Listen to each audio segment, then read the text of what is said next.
Vamos lá! Hoje a gente vai mergulhar fundo numa das mentes mais fascinantes da literatura, a de Ismael, o narrador de Moby Dick. A grande questão é, o que realmente levou ele para o mar?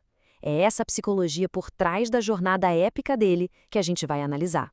E tudo começa bem aqui, com essa descrição que é, assim, icônica. Ismael não tá só dizendo que tá triste, sabe? Isso é praticamente um diagnóstico do estado mental dele. É uma melancolia, um desespero profundo que é o ponto de partida para tudo que vem depois. Será que é só para ver o mundo uma aventura?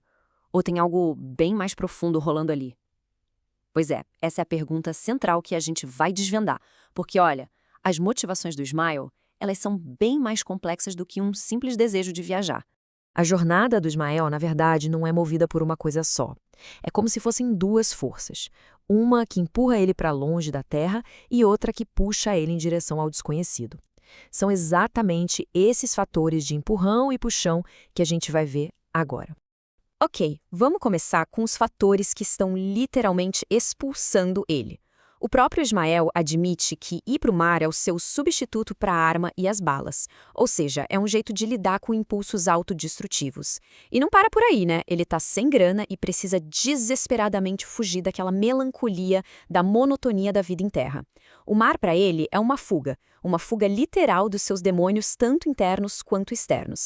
E olha só, a psicologia tem um nome para isso: reforçamento negativo.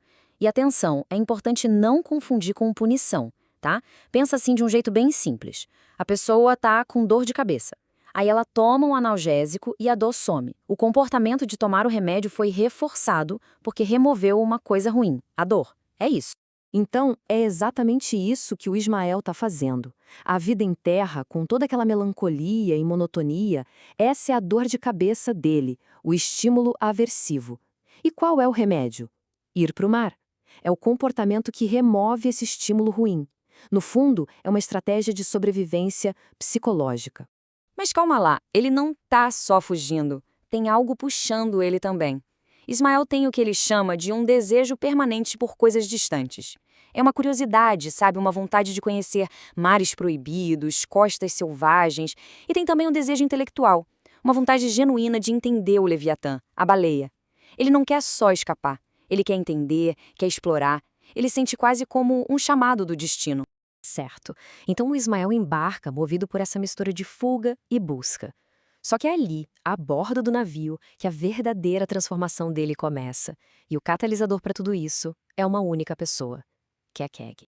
E aqui a gente vê uma mudança, assim, drástica. No começo, a percepção que o Ismael tem do Kiki é de um estímulo aversivo. Pensa bem, um canibal, um selvagem, tudo aquilo que ele foi ensinado a temer.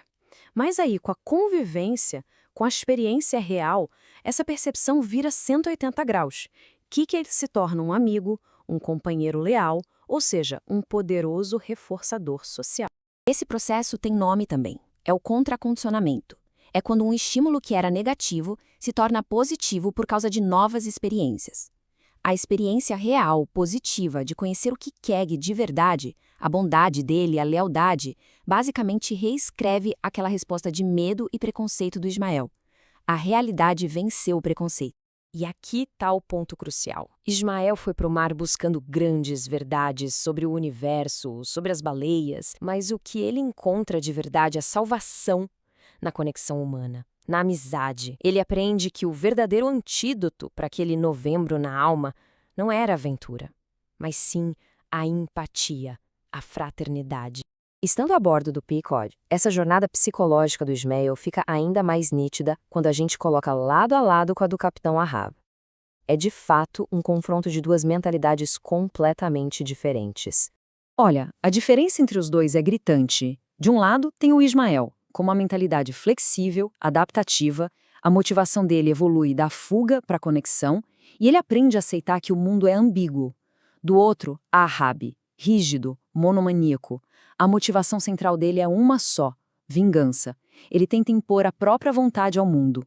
E o resultado, para cada um, não poderia ser mais diferente. Flexibilidade.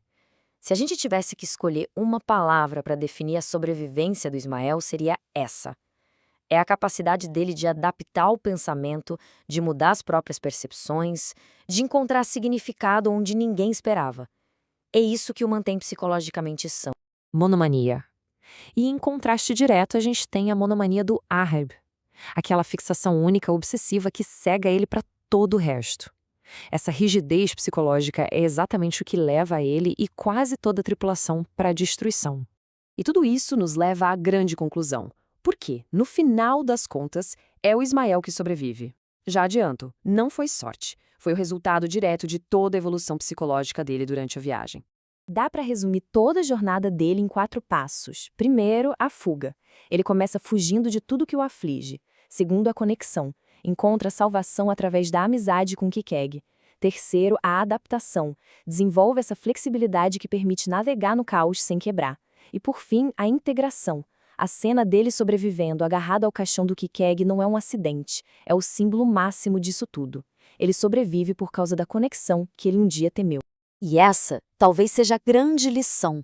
A história do Ismael nos mostra que quando se encara o caos, a capacidade de evoluir psicologicamente, de ser flexível, de valorizar a conexão humana, essa é a ferramenta de sobrevivência mais poderosa que existe. Então fique aqui uma pergunta para a gente pensar. O Ismael sobreviveu por puro acaso? Ou foi cada passo da transformação dele, desde a fuga da melancolia até a amizade com Kikeg, que o tornou a única pessoa psicologicamente preparada para sobreviver àquele desastre? Pensar nisso, de certa forma, redefine a história inteira.